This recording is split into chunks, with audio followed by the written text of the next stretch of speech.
Yet again, the US is pulling out of UNESCO, claiming the UN agency focuses on divisive issues. It's not the first time Washington has quit a global organisation. But what's behind these decisions and where do they leave the US on the world stage? This is Inside Story.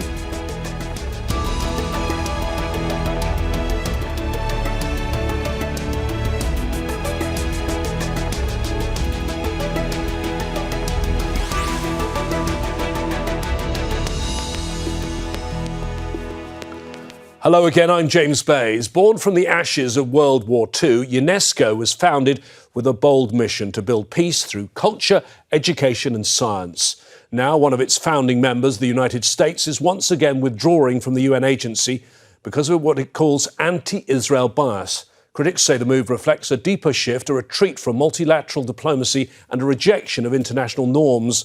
They also say it raises questions about the US's commitment to global leadership and cooperation.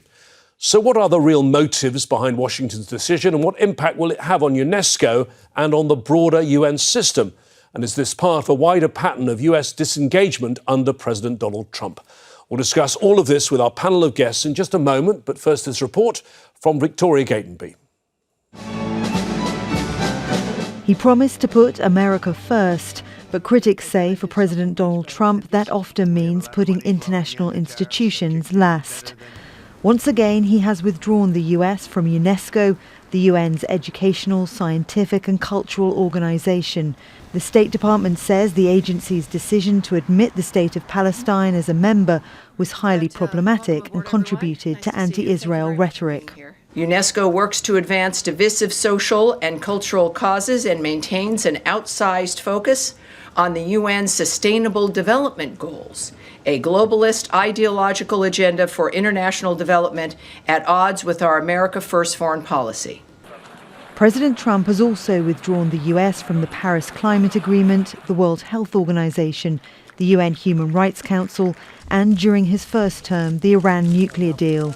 Such moves have alarmed allies and deepened fears that Washington is turning its back on multilateralism.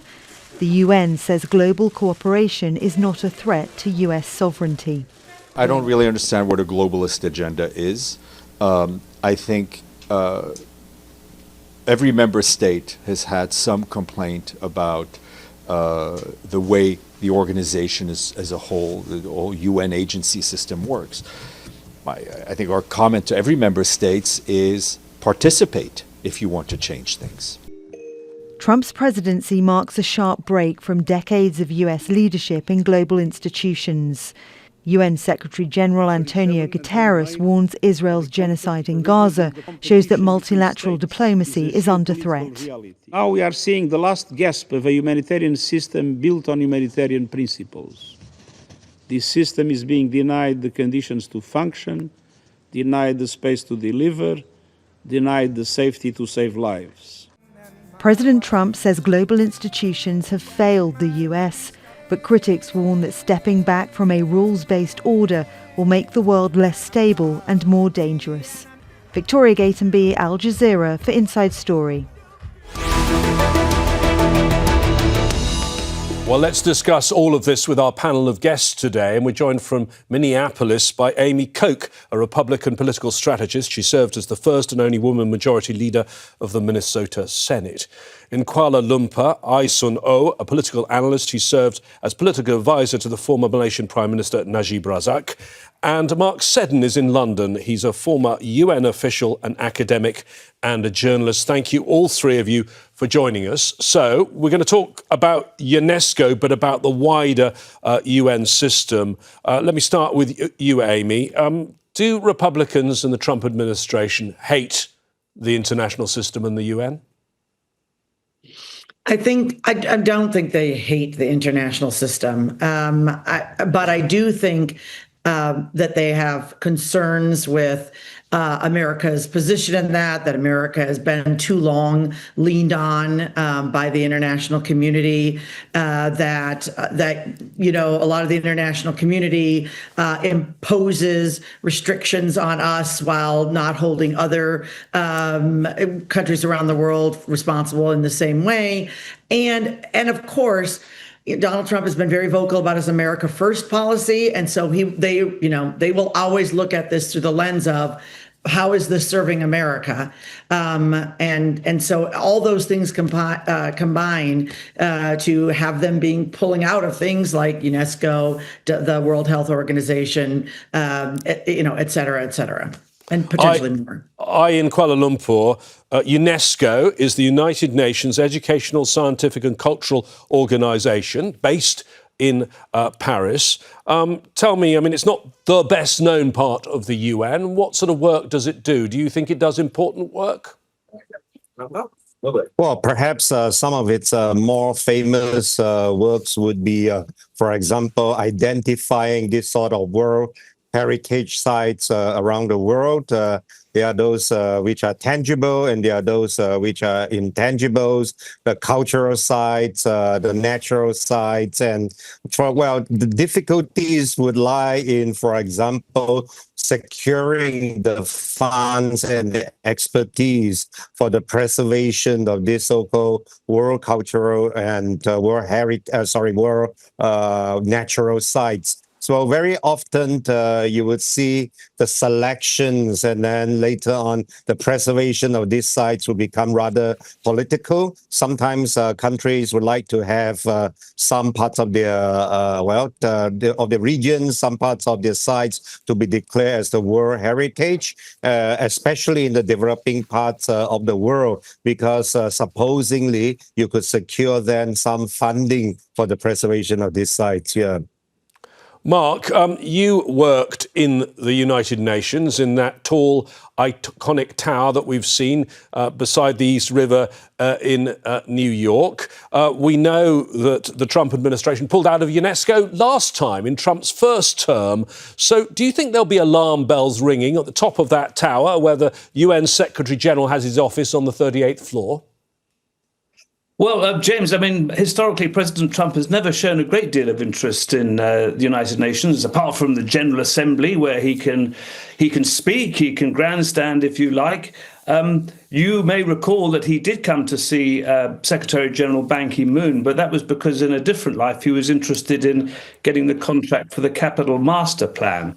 And when Ban Ki-moon suggested that Mr. Trump presents a proposal, it didn't actually materialise. But look, just to be clear, Mark, the Capital Master Plan was the project which took place over a decade ago to rebuild and refurbish the UN. Yes. The property dealer, not the president, Donald Trump, wanted that job. Right. Yeah, yes, he did. But no, just as a preamble, really, because essentially it's far more serious than just UNESCO. You've mentioned some of the other United Nations agencies, but President Trump is proposing a very significant cut in the United States contributions to the United Nations, its regular contributions, such that the Secretary General is already proposing across the board 20% cuts. Now, you can say that any institution needs changing and reform. It shouldn't have money poured into it for the sake of it, but the UN doesn't really cost a great deal of money, and it is really being challenged not just by the United States, which I don't think has actually paid yet this year, but also to an extent by the countries who are following in its lead and not paying either. So look, I think the organisation is facing big problems, but that has much broader ramifications for policy, as Amy was saying, because if you have a policy of America First, it takes you back in a way to the League of the Nations in the 1930s, and the big countries saying this is what we want, and if you get in our way, we'll do it anyway. Amy, I mean, one of the reasons given last time the US pulled out from UNESCO and given this time is that the body UNESCO is not fair to Israel. It was said the agency erases Jewish history. The head of UNESCO says that's not the case. They say they've been very active, particularly in the field of Holocaust education. How much is Israel and Palestine a factor in the Trump administration's dealings with the UN system in general?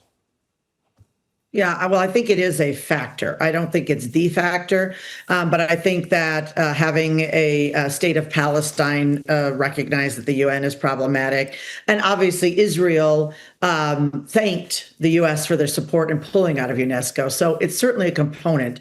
I do think a larger concern for, at least as a Republican, is around climate, and I think the spokeswoman said, the globalization, where America feels like requirements and restrictions. Let's take us back to the Paris Accords.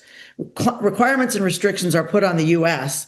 while very highly competitive nations like China are allowed to ignore those restrictions, and we feel that it puts us not only at a competitive disadvantage, but why would we sign on to something that ties our hands and ignores allowing competition around the world to do things that we are not allowed, and so But surely, Amy, Amy, on that point, if you're worried about the global competition with China, pulling out of a body like UNESCO is leaving the whole field open for China at the UNESCO in Paris, is it not? It's counterproductive. Well, yeah, no, I agree. The problem is that when you pull out and you are not at the table, you are not at the table, and China still is. And so that's why I don't necessarily disagree with pulling out of UNESCO. I think that we have to work with our allies from NATO to the United Nations, the Security Council, to find ways that we can be involved for precisely those reasons. I'm just giving you the reasons that, the Trump administration has given. But I think that removing ourselves from the table is not the answer. It's not the good answer for the United States. It's not the good answer for the international community. Mark, coming back to the point of Israel, Palestine, doesn't the UN look weak and irrelevant because of what's happening in Gaza? Well, yes, in many ways it does. And of course, by the way, on UNESCO, UNESCO accepts that the Palestine Authority has full membership, and most countries around the world recognise Palestine, and perhaps fairly soon Britain may do too, along with France. Just because you don't agree with that as a country does not really suggest that you should pull out of an institution, but that seems to be the case. It seems to be happening. But it does make the UN a great deal weaker. Now, for all its faults, the UN arguably has helped prevent a third world war. But we're now looking at a situation in Israel, Palestine, in Iran, right across the world, where military interventions are taking place, hard fought for international rules, the Geneva Conventions are being cast aside. We have Russia, which invaded Ukraine illegally as a member of the Security Council. President Trump bombed Iran. Israel is getting away with gratuitous attacks on human rights and international rules. So, that with the West frequently talked about a rules-based order, if you like, and it's being seen to be picked apart. And it does take you back to the 1930s. That's the real issue. And of course, the 1930s was what breeded the Second World War, and this is the UN, some would argue, is what's kept the world safer for the last 80 years. The UN is built on multilateralism, which is, I looked at the UN website, it defines multilateralism as many countries with different views and goals working together. That's the opposite, is it not, of America first? Well, about a quarter century ago, I used to work for one of the UN agencies, the Office for the Coordination of Humanitarian Affairs. And then perhaps number one, I think my then boss told me, the UN, it's only as good as perhaps the worst of its member states, because sometimes there are UN member states which do things which are morally perhaps a bit repulsive, conducting wars and so on. And because the UN largely, except for all these veto votes in the Security Council, works on one country, one vote type of system. So sometimes in various UN agencies, it's rather difficult to sort of condemn this sort of repulsive acts. But number two, of course, the UN, as you suggested just now, does a lot of cleaning up the mess after certain disasters happens. For example, man-made disasters such as wars, but also natural ones such as earthquakes and volcanic eruptions. And my experience there has been one of observing that the UN has always been short of funds, short of money. And, raising funds, for example, is a large part of our work back then, and I think as of now, yeah. So, Amy, in terms of the UN and multilateralism and America first, are they incompatible? The way the UN works, the UN General Assembly has 193 members, and they all get a vote and an equal say, whether they're big or small, rich or poor. The countries negotiate, they make compromises, they don't get everything they want, but then they come to an agreement. That's not how Trump works, is it? No, they are at odds. And it's an interesting battle that's happening on a world stage, but also even within the Republican Party in the United States. Because traditionally, harkening back to Ronald Reagan, although he did pull out of UNESCO as well for financial mismanagement in 1984, but it was always about global projection, right? That we projected our power throughout the world, and we worked with our allies to keep the peace. And there is this sort of battle. You have a classic conservative in Secretary of State Marco Rubio. He harkens back to, his Cuban roots, to the Reagan era of the Republican Party. And that is very different than sort of this America first, isolationist approach that the Trump administration takes. And so it's projecting on a world stage, but we're also having those conversations within the United States, within Congress, and even within the president's own party. I mean, we certainly have big funding cuts that have been taking place for the humanitarian world under Donald Trump. That's had a big impact on the UN. Every day you seem to hear an announcement in recent hours. The World Food Programme suspended all emergency food and nutrition assistance for 1.3 million people in northeast Nigeria. These are not making the headlines, but these things are happening every day. And we hear there's more cuts coming. Is this, in the end, if these cuts continue, going to completely cripple the UN?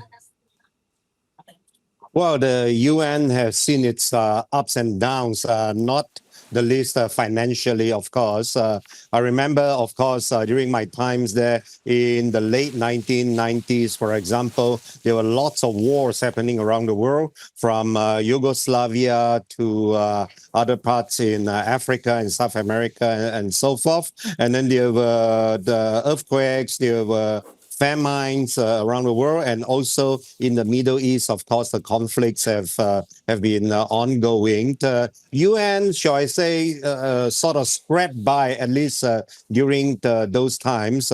For example, every year there will be several rounds of so-called consolidated appeals, namely to appeal to member states to, in a sense, top up their contributions. This is a little bit similar to when we join certain clubs and so on.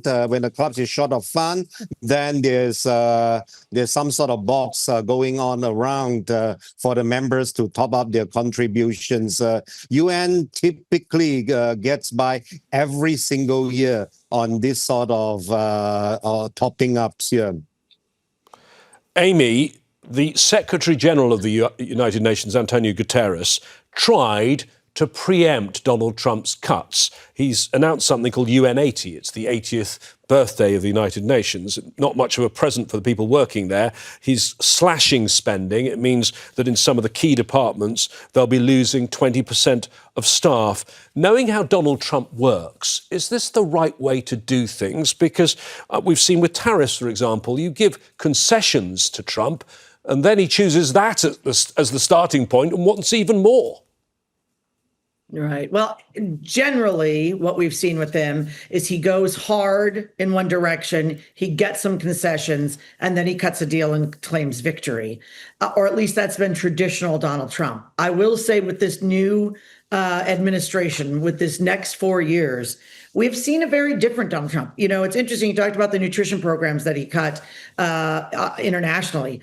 But a big part of the one big beautiful bill, the large bill that just passed Congress, was significant reductions to the supplemental nutrition program here in the United States. And so this is an approach that in the past, as you said, there have been people that have been able to be dealt with in the behind the scenes in the administration. His administration is much more solidified and gathered around what the president says is what happens. And so the approach by the Secretary General, while I think is still the right approach, this president wants to cut a deal. How he's dealing has shifted as he has gained more leverage and more power and solidified himself in Washington, D.C. Mark, I mean, you know the UN very well.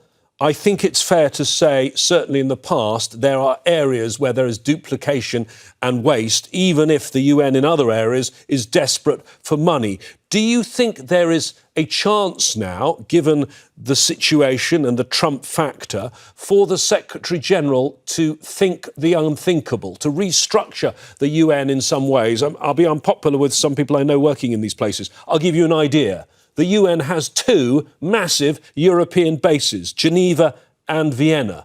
Couldn't you just consolidate in one?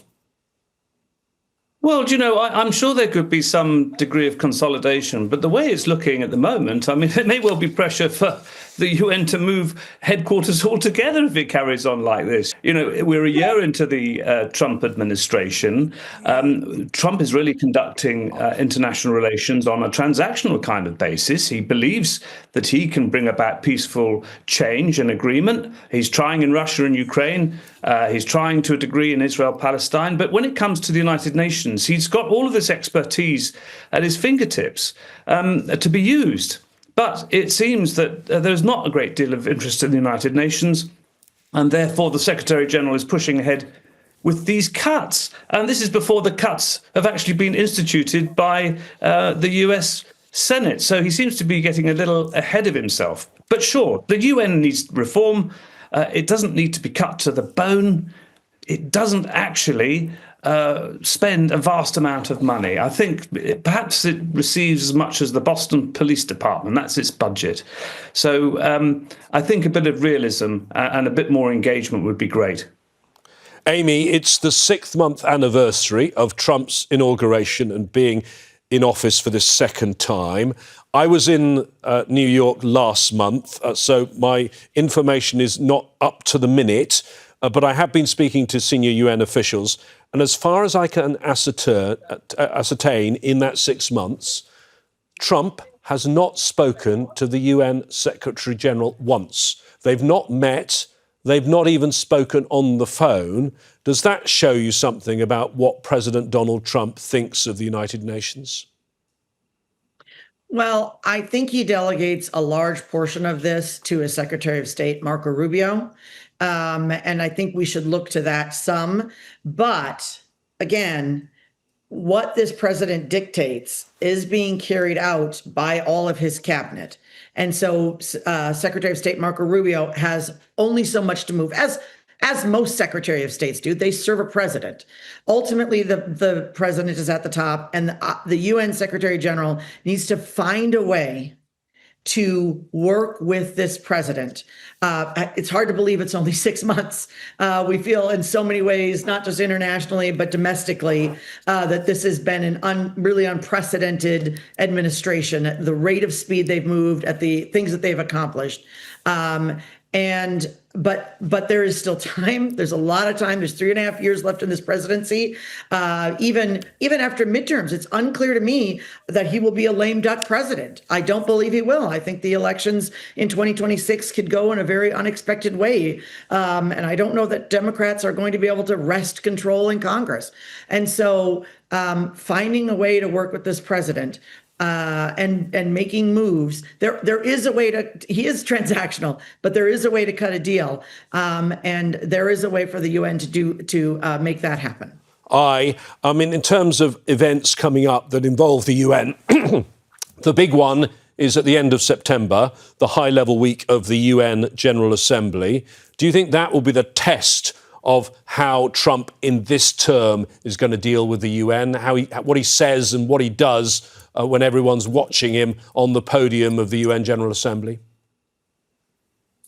Well, if any of his previous speeches so far over the past half year were to be any prediction, it's likely to be something, number one, very America-centric, and number two, as was suggested just now, very transactional, very much about, as you said, politely reforms, or not so politely, you'll be budget cuts and so forth.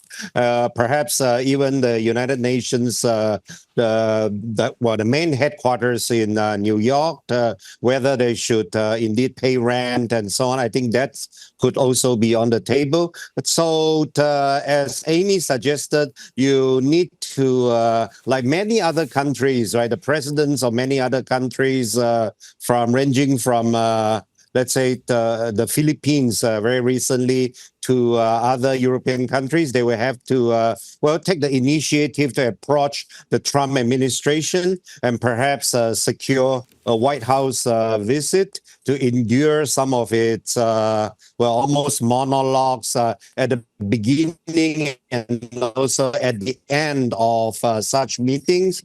Okay. Thank you very much, Thank you very much, and thank you to our guests today, Amy Koch, Sun Oh, and Mark Seddon. If you switched on to our discussion late, no problem. As ever, the whole programme is available on demand on our website, aljazeera.com. We welcome your thoughts, ideas and suggestions. Post them on our Facebook page. That's facebook.com/AJ Inside Story. Or if you prefer, use X. Find us at AJ Inside Story. For now, that's it from me, James Bays, and the team here. Stay safe. Bye-bye for now.